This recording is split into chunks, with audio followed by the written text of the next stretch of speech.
आप देख रहे हैं नीलम टाइम्स मीडिया। मैं हूं नीलम तिवारी। आप सभी दर्शकों का नीलम टाइम्स मीडिया में स्वागत है। आइए नजर डालते हैं आज के मुख्य समाचारों। DY फाउंडेशन के संस्थापक महाराष्ट्र राज्य दयानंद चोरगे ने अपने निवास स्थान पर माघी गणेश जन्मोत्सव मनाया। बता दें, यहाँ गणपति बप्पा की आरती पूजा करने और दर्शन करने के लिए इनके नात रिश्तेदार सगे संबंधी उपस्थित रहकर बप्पा का दर्शन किए और आशीर्वाद लिए। और सभी देशवासियों को दयानंद चोरगे ने शुभकामनाएं देते हुए क्या कहा, आइए देखते हैं इनके निवास स्थान की गणपति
सर्व नागरिकांना माघी गणेश जयंतीच्या शुभेच्छा देतो। खरं तर भाद्रपद महिन्यामध्ये सुद्धा गणपती बाप्पाचं आगमन प्रत्येक घरोघरी होत असतं, प्रत्येक ठिकाणी सार्वजनिक गणपतीचा उत्सव होत असतो।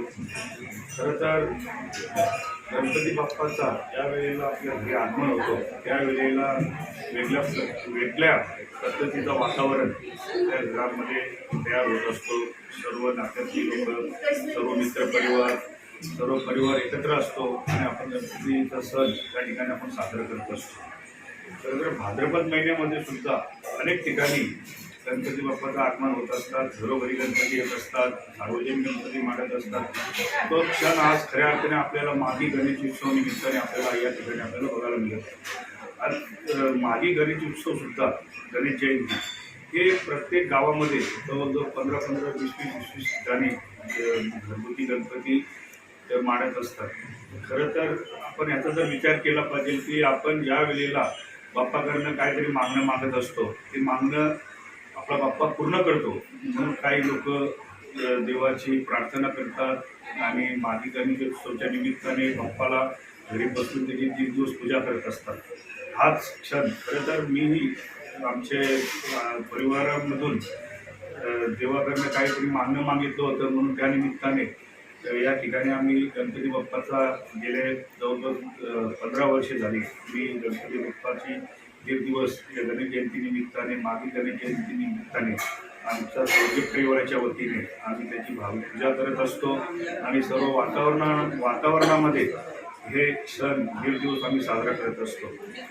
काल आपल्या गणपती बाप्पाचं आगमन झाला, पण खऱ्या अर्थाने मी नेहमी सांगत असतो की ज्या वेळेला आपण वाजत गाजत आपण गणपती बाप्पाचं आगमन करत असतो, अशाच वेळी ज्या वेळेला आपण विसर्जन करत असताना जेव्हा आपण गणपती बाप्पाचं विसर्जन मिरवणुकीमध्ये आपण खरं तर वयोवृद्ध असतील किंवा लहान मुलं असतील यांचं आपण भान ठेवलं पाहिजे।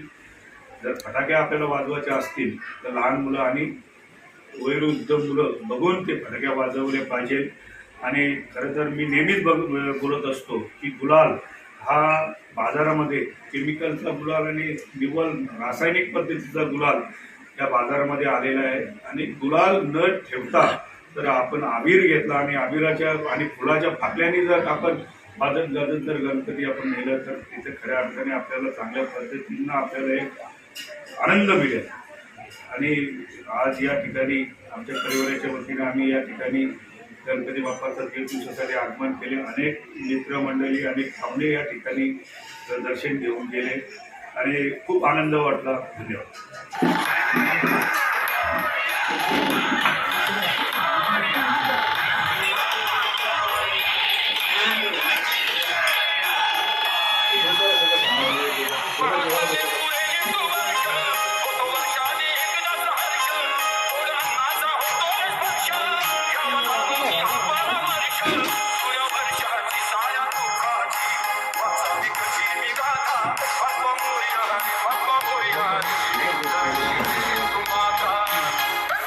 इसी तरह सबसे पहले समाचारों को देखने के लिए नीलम टाइम्स मीडिया को सब्सक्राइब करें, लाइक करें, शेयर करें. धन्यवाद.